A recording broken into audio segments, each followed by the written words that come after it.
Hello दोस्तों, welcome back to my vlog channel. तो आज है काफी स्पेशल वीडियो बिकॉज आज हम लोग बातें करने जा रहे हैं अपने दोस्त पूजा मोदी से, जो कि इंडिया से आई है और वो एक इंजीनियर है, बीटेक है। और तो हम उससे पूछेंगे लंदन में जॉब मार्केट वगैरह कैसी है, जो भी इंजीनियरिंग करके यहाँ पे आना चाहते हैं लंदन में।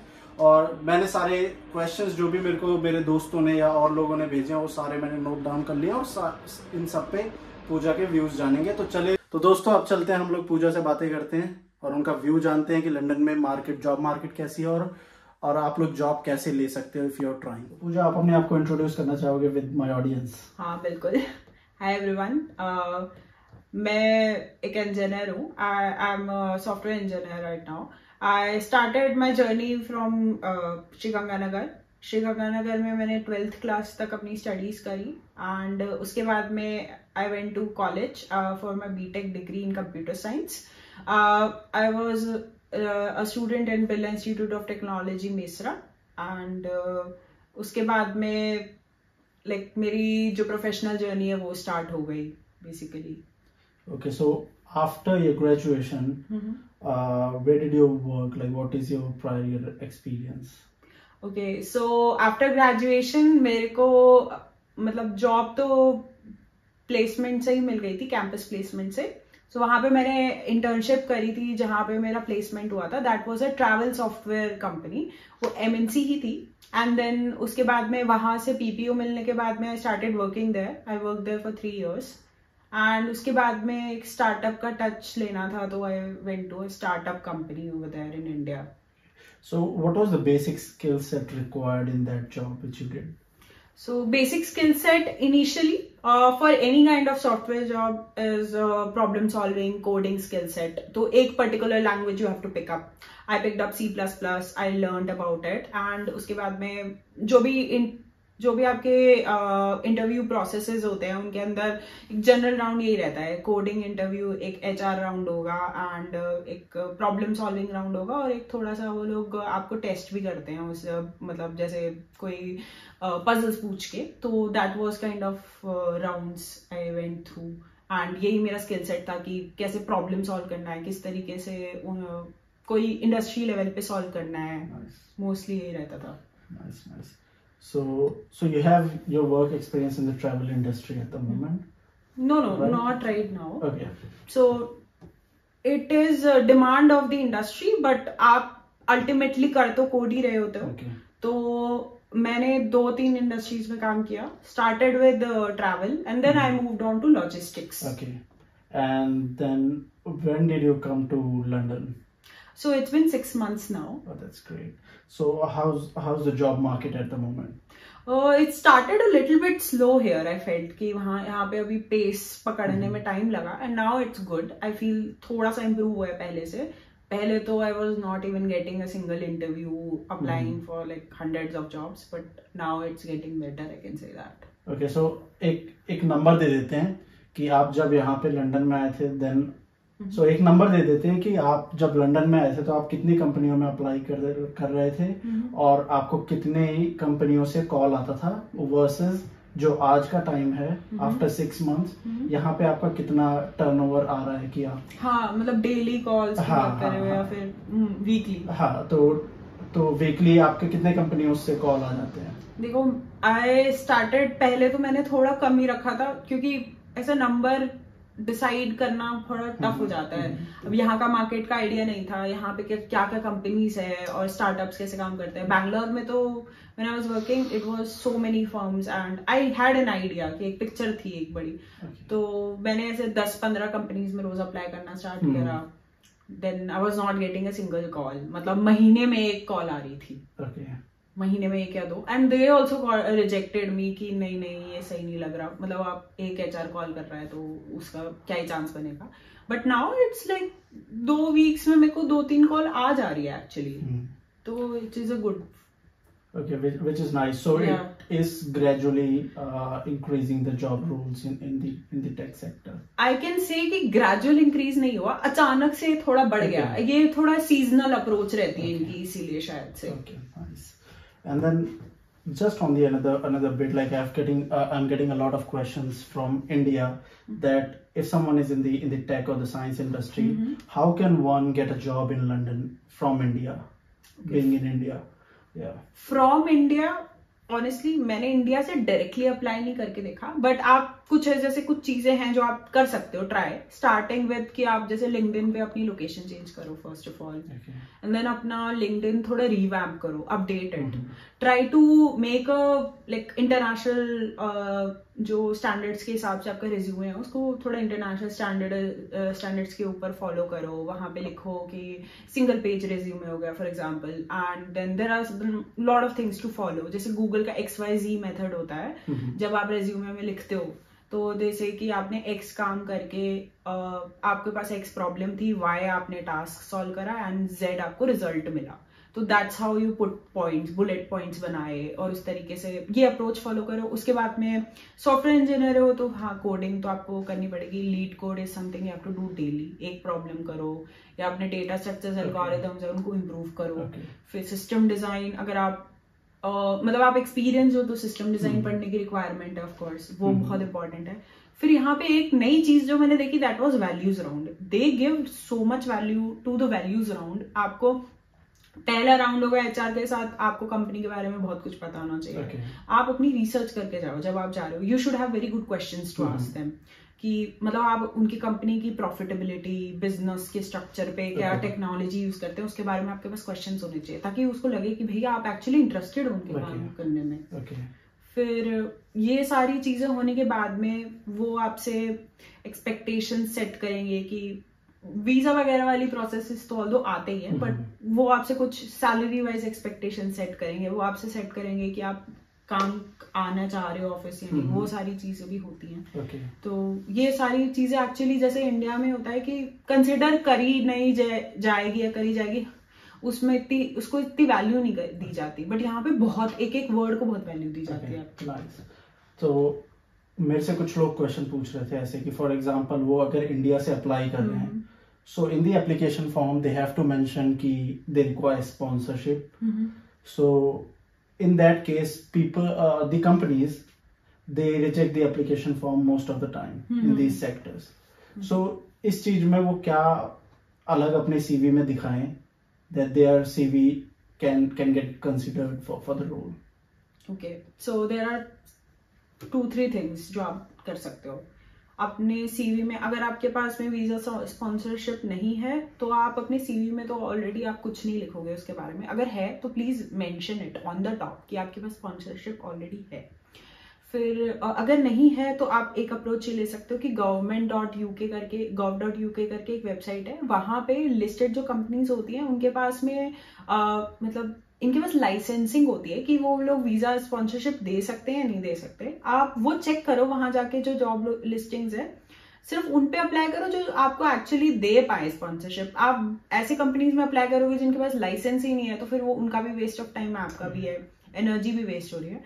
एंड उसके अलावा ये you have to look out on the level of competition as well over here, देखिए यहाँ पे कंपटीशन का लेवल थोड़ा ऊपर ही रहेगा जो आपके पास इंडिया में जो काम जाता है दैट इज लाइक अब वो लोग यहाँ पे आउटसोर्स कर देते हैं अपना काम। जो आइडियोलॉजी है बिल्ड करना किसी प्रोडक्ट की, जो कोई यहाँ से अपनी कंपनी स्टार्ट कर रहा है, they are building something new, तो they need a very high level of talent. तो आपको अपना स्किल सेट भी उस तरह से सेट करना पड़ेगा। आपको you have to add more things to it, you have to मतलब you have to stand out from lot of people actually, तो वो भी करने की ट्राई करनी होगी।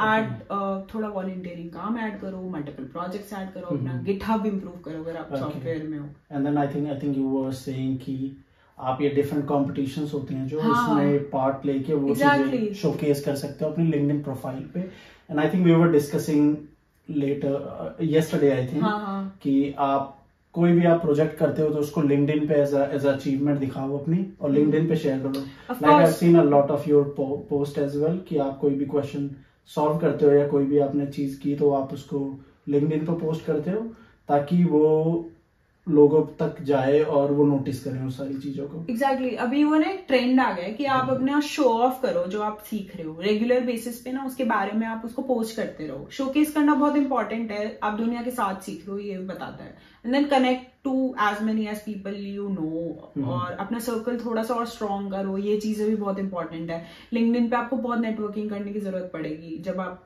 ऐसे लोगों को रीच आउट करो जो एक्चुअली अभी लंदन में है, उनसे बात करने की कोशिश करो। And then try to get the information, जो इनसाइड इंफॉर्मेशन होती है ना कि एक जगह के हिसाब के, मतलब एक एटमॉस्फेयर के हिसाब से कि क्या सा एटमॉस्फेयर है उसके बारे में। और जब आप लिंक्डइन पे कनेक्ट करते हो, I think one of the benefit you get is people sometimes give you referral in the companies. Yeah, that is absolutely there.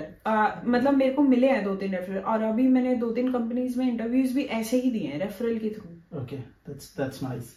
And I think the other question I was getting was, what different skill set one requires to get a job in London? Like we know there are certain languages in India, but India में पुराने languages भी उतने अभी शायद demand में होंगे और नए भी पाइथन वगैरह. और तो यहाँ पे डिफरेंट क्या है कि जो इंडिया में चल रहा है और जो यहाँ पे चल रहा है. सो कोई भी किसी को अगर फोकस करना हो फॉर लंदन मार्केट, तो क्या डिफरेंट लैंग्वेज पे वो शिफ्ट हो सकता है या उस पे मास्टरी कर सकता है? ओके, सो यहाँ पे जो मार्केट है वो थोड़ा सा डिफरेंट है इंडिया से. आई कांट से कि ना, जैसे इंडिया में तो मैंने देखा है कि सारी लैंग्वेजेस पे काफी फोकस है, मतलब जावा हो गया, सी शार्प हो गया, सी प्लस प्लस हो गया, वहां पे आपको वैसी जॉब्स मिल जाएंगी. बट यहाँ पे मैंने नोटिस करा एक चीज, रूबी ऑन रेल्स, पाइथन और एक C sharp dot net. C sharp dot net की जॉब आपको हर जगह मिल जाएगी, क्योंकि जो इनकी पुरानी कंपनीज है, ऑर्थोडॉक्स कंपनीज है या फिर गेमिंग कंपनीज है ना, वो लोग सी शार्प में बहुत कोड करती हैं. Ruby on rails web development के लिए यूज होता है, तो Ruby is also language, rails is a platform जिसपे उसको कोड किया जाता है. मतलब बेसिकली उसके प्लेटफॉर्म ही नहीं, मतलब एक फ्रेमवर्क है. तो रूबी ऑन रेल्स का काफी यूज होता है यहाँ पे, और जावा तो हर जगह ही चलती है वो लोग. तो ये रहता है मोस्टली. Okay, nice. तो इसके लिए रिसोर्सेज लोगों, is it available freely on internet? हाँ, अरे सब चीजों का डॉक्यूमेंटेशन फ्रीली अवेलेबल है, बहुत यूट्यूब वीडियोस है, पूरा प्रोसेस फॉलो करने की बात है, तो you have to do that. So basically this C sharp thing, और आपने जो रूबी कहा, these terms are new to me because of course commerce industry से हूं, बट अगर कोई मेरी ऑडियंस देख रही होगी इस चीज को, तो they would be aware of that. So thank you for sharing that. And another thing is what specific jobs are there in London? Okay, so London has a mix, मतलब इंडस्ट्री मिक्स है actually यहाँ पे. London में ना बहुत सारी gaming companies हैं. They have lot of startups as well.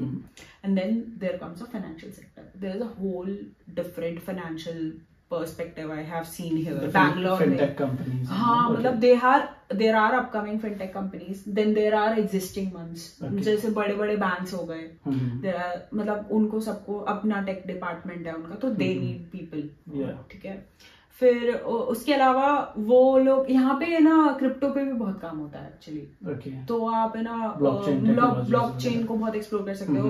और अभी जेन एआई आ गया है, तो इंडिया में है ना, जब तक जेन एआई की जॉब्स नहीं आई थी, अब यहाँ पे एक्चुअली जेन एआई में एक्सपीरियंस मांगा जाता है. आपको 2-3 साल का एक्सपीरियंस है, तो बहुत ही अच्छी बात है जेन एआई पे. You know how to like design a gen, खुद का आप बना पा रहे हो, LLM पे काम कर रहे हो. So thank you for sharing that, Pooja. My next question is, would it be better to study in London and then get a job, or would it be easy to apply from India, because you know there is a lot of capital that you have to invest when you are coming to London to study. So which one is an easy way? Okay, तो easy way तो I don't have a lot of say on that. वो तो personal choice है, किसके पास अगर इतना capital invest करने के लिए हो, तो ऑफ कोर्स आए पढ़े, यहाँ का एजुकेशन की क्वालिटी हायर है. And if there is someone who doesn't have that much of capital and he or she has this opportunity to come here, then why not? देखो, पढ़ना तो उतना ही पड़ता है, और पढ़ना वही पड़ता है, और टारगेट भी वही कंपनीज होती हैं. सेट ऑफ टारगेट आपके बड़े बड़े बैंक्स है, JP Morgan है, लॉयड्स है, देन बार्कलेज है, HSBC है. ये सब आपकी बड़ी बड़ी फर्म्स है, जो आप नॉर्मली कोई भी यहाँ पे अगर मास्टर्स भी कर रहे हैं, then they will target same, you will be also doing the same. Apply आपको वैसे करना है, यहाँ पे कोई कॉलेज प्लेसमेंट तो होता नहीं है. ठीक है, तो प्रोसेस तो दोनों जगह से एप्लीकेशन वाइज सेम ही रहता है. बट ये होता है कि जब आप यहाँ पे अपने कॉलेज से अप्लाई कर रहे हो, then there is a difference कि आपको ना एक बैकग्राउंड में सपोर्ट मिल जाता है. आपके टीचर्स होते हैं, पीयर्स होते हैं ना, they are also doing the same. बस आप इंडिया से जब आ रहे हो, then you don't have that kind of support. बिल्कुल. तो और प्रिपरेशन में भी, अगर मैं सॉफ्टवेयर इंजीनियर हूँ, मैं बैक एंड में हूँ, but I have scene here कि यहाँ पे ना फुल स्टैक की जॉब्स ज्यादा है. यू विल सी हियर कि ना मतलब एनालिस्ट की जॉब्स, जो लोग क्वांट इंजीनियर्स हैं उनके लिए बहुत जॉब्स हैं यहाँ पे. तो if somebody knows all that stuff, that would be an add on. किसी ने उस इंडस्ट्री में काम किया है तो बहुत ही अच्छा है. तो फिर तो वो डायरेक्टली इंडिया से भी आ रहा है ना, they will be picked up. That is not an issue. I believe जो आपने बैंक्स के नाम लिए हैं, they have the license to take people from abroad. So आप इनके जॉब पोर्टल पे जाके देख सकते हो कि क्या क्या जॉब है. But I think they have to match the skill set they require for a specific role. So वो सारी चीजें चेक करो और उसके बाद अप्लाई करो तो चांसेस थोड़े हाई हो जाते हैं. हाँ, और रेफरल मिल जाए तो और भी बढ़िया है. रेफरल, और वो है ना कि ये सारी MNCs है, आप रेफरल कहीं से भी लगवा सकते हो, which is also good thing. Which is a good thing. तो Pooja, moving to the next question. So for example, if someone is in the offshoring unit in India, तो उसके लिए चीजें कितनी आसान हो जाती है. For example, if someone is in college, he gets a job in an offshoring unit, TCS वगैरह भी है शायद वहाँ पे जो कि ऑफशोरिंग करती हैं, इन्फोसिस हो गया. तो अगर उनको वहां जॉब मिलती है तो उनके लिए कितना इजी हो जाता है या कितना कम डिफिकल्ट होता है as compared to the other people बाहर मूव होना, लंदन, USA या कहीं. बहुत आसान हो जाएगा. मतलब it is one of the best ways. अभी के टाइम पे आप देख रहे हो वो ट्रेंड भी आ रहा है एक्चुअली इस चीज का. देखोगे बहुत लोग है ना जो ऐसे बैक ऑफिसर्स में काम कर रहे हैं, कोई बड़े बैंक में काम कर रहे हैं, जैसे JP Morgan हो गया, even Meta is doing that. तो जैसे मेटा का यहाँ पे बहुत बड़ा ऑफिस है. I know one of your friend moved to London. Yeah, so they came 2 years back. तो अभी भी ये ट्रेंड तो फॉलो हो ही रहा है और बढ़ भी रहा है एक्चुअली. तो उन्होंने मतलब वहां पे they had a position open in London. They asked कि भैया I want to move here. Even there was several people from my previous companies also, they did the same कि दे गॉट अ चांस. और उन्होंने यहाँ देखा यहाँ opportunity है, internal movement करा लिया एंड दे केम हियर. और ऑलरेडी एक कंपनी में अगर 3-4 साल काम कर रहे हो ना तो it becomes very easy because you have already maintained the relationship and all. So I think the suggestion would be to get a job in an offshoring unit in India if you are not directly getting a job, and then build your relationship with the onshores to get the job. एक थोड़ा as भी मिलता है इस चीज में. देखो यहाँ का मतलब आप प्रिपेयर तो उस लेवल पे कर रहे होते हो, या फिर आपने मतलब इंटरव्यू प्रोसेस तो वही फॉलो किया होता है जो इंडिया में होता है, और आपको इतना पेन नहीं लेना पड़ता इतने यहाँ के प्रोसेस से. that becomes really helpful then. Yeah, exactly. Although उनके इंटरनल इंटरव्यूज हमेशा रहते हैं, but they are not that tough. Okay. So अब अगर my next question is, अगर अब सबने किसी ने जॉब अपनी पोस्ट करी, एप्लीकेशन डाली, उसको इंटरव्यू के लिए कॉल भी आ गया, स्पॉन्सरशिप के लिए रेडी है company. So what is the basic structure of an interview? कि HR राउंड हुआ, टेक्निकल कैसे होता है, HR कैसे होता है. So I think you have given a numerous number of interviews by now. So what is the structure that they follow? एक general pattern बता सकती हूँ कि मतलब सब लोग जरूरी नहीं है फॉलो करते हैं, बट मोस्टली जनरल यही रहता है. एक आपका पहला 30 मिनट रिक्रूटर के साथ कॉल होगा. वो आपका इंटरेस्ट वगैरह चेक करेगा और थोड़ा बहुत आपके मतलब बिहेवियरल क्वेश्चंस भी होंगे वहां पे. दे लास्ट कि आपका मतलब आपके एस्पिरेशन क्या है आगे की, what are you exactly looking for in a firm, why do you want to work for us, इस तरीके के क्वेश्चंस होंगे. तो वो 30 मिनट की कॉल में आपको जज कर लेते हैं. Then comes is your coding round. और ये ना नॉर्मल कंपनी के लिए अभी. इसके बाद में आपका एक peer to peer coding round होता है. Peer to peer coding round में होता है कि there is 2 or 3 interviews sitting on a video call and they are giving you question, you have to solve that. तो वो क्वेश्चन को आपको मतलब पहले सॉल्व करो, ब्रूट फोर्स अप्रोच लगाओ, उनकी टाइम कॉम्प्लेक्सिटी दो और स्पेस कॉम्प्लेक्सिटी बताओ, फिर उसके ऊपर इम्प्रूवमेंट दो. एक जनरल कोडिंग पैटर्न ही रहता है. फिर एक सिस्टम डिजाइन राउंड होता है where you have to design a system. जैसे अभी बुक माई शो डिजाइन करके आपको बताना होगा कि उनको डेटाबेस का स्ट्रक्चर, और इसका भी एक प्रोसेस होता है. आपको इंटरव्यू प्रोसेस कैसे करते हैं सिस्टम डिजाइन, वो तो ऑनलाइन मिल जाएगा ऑल्दो. फिर उसके बाद में आता है एक बिहेवियरल राउंड. वो होगा आपका 1 घंटे से 1.5 घंटे का राउंड. ओके, यहाँ पे होता है मैनेजर के साथ में, and they will ask you several questions. आपको जज करेंगे उस बेसिस पे कि आप कंपनी के जो वैल्यूज है उनके साथ अलाइन करते हो नहीं करते हो. इसको यहाँ पे वैल्यूज राउंड भी बोलते हैं. तो इसके अंदर वो आपसे ऐसे क्वेश्चंस पूछेंगे कि आपने कैसे मतलब किसी चीज को प्रेशर में कैसे हैंडल करा, कोई इनोवेशन कैसे करी, किसी को मैनेज कैसे करा, ये सारे इस तरीके के क्वेश्चंस होते हैं, और एक लिस्ट ऑफ क्वेश्चंस आपको वो भी मिल जाएगी। आई think you clearly said in the beginning of this podcast that one has to go through the company's history और उसका मिशन एंड विजन क्या है और उसके वैल्यूज क्या है एम्बेडेड उसकी यहाँ पे वैल्यूज को बहुत इम्पोर्टेंस है। so that's very important. So that is one point where you can impress the recruiter और जो senior management person है जो आपका इंटरव्यू ले रहा है. So that's important. फिर उसके बाद में अगर कोई एमएनसी में अप्लाई कर रहे हैं तो उनका सबसे पहले आपको एक है ना कोडिंग का टेस्ट आ जाएगा, वो होगा मतलब जैसे अगर Amazon का है तो आई थिंक वो कम से कम 90 मिनट्स का होता है, 2 या फिर 60 मिनट्स का होता है, 90 मिनट्स का होता है। फिर और भी फर्म्स हैं जैसे माइक्रोसॉफ्ट का तो 30 मिनट्स का या 60 मिनट्स का ही होता है, ज्यादा बड़ा नहीं होता। वैसे ही और कोई का कुछ जैसे स्टार्टअप्स हैं वो लोग आपको असाइनमेंट देते हैं, वो आपको एक असाइनमेंट भेज देंगे, आपको 2-3 दिन में करके देना होता है, एंड देन उसके बाद उसके ऊपर स्क्रूटनाइजेशन करते हैं वो लोग आपसे, उस पर क्रॉस क्वेश्चनिंग होती है कि आपने इसको कैसे करा, कब करा। तो वो आपको एक एंड टू एंड प्रोडक्ट बना के देना होता है, एक छोटा ही बनाना होता है क्योंकि 2 दिन में कंप्लीट करना है। तो आपको किसी मतलब कोई भी लैंग्वेज पिक कर लो अपनी पसंद की, उसके अंदर उसको एंड टू एंड बनाने के लिए उसमें यूनिट टेस्ट केसेस लिखना है, उसको डिप्लॉय करके प्रोडक्शन लेवल कोड लिखना है बेसिकली। तो ये प्रोसेस रहता है कि वो आपको उसके ऊपर स्क्रूटनाइज करते हैं। तो ऐसे ही मोस्टली ऐसे एक जनरल पैटर्न यही रहता है। कुछ कंपनीज थोड़े कोडिंग राउंड कम कर देती है, कुछ बढ़ा देती है, बट मोर और लेस इसी टाइप का पैटर्न होता है जो मोस्टली कंपनीज फॉलो करती है। जैसे कुछ और कंपनीज है जो वैल्यूज पे बहुत फोकस्ड है, तो उनके 2-3 वैल्यूज राउंड होंगे। तो वो 2-3 वैल्यूज राउंड ले रहे हैं, अपने कोडिंग टेस्ट के साथ भी वैल्यूज राउंड ले रहे हैं, वैसे रहता है उनका। सो आई थिंक जो आपने जो एक लाइसेंस वाली बात करी थी, कंपनीज किन कंपनीज पे लाइसेंस है उसका लिंक हम लोग ऑडियंस के साथ शेयर कर सकते हैं डिस्क्रिप्शन। और कोई अगर और रिसोर्सेज हो आपके पास जिससे आप प्रिपरेशन वगैरह करते हो तो उसका लिंक हम लोग शेयर कर देंगे डिस्क्रिप्शन में, तो हेल्पफुल हो जाएगा काफी लोगों के लिए। So I think that ends the number of questions I had. So काफी अच्छा लगा आपसे बात करके, और मे बी ऑडियंस को काफी इंसाइटफुल लगा होगा ये राउंड। और कोई भी क्वेश्चन होंगे आप अगर मेरे को भेजोगे तो आई आस्क पूजा, वो आपको रिप्लाई कर पाएंगे, या हम एक फॉलो अप राउंड कर लेंगे with another sets of questions. So thank you everyone for watching the video, like and subscribe the channel. Thank you. Bye bye.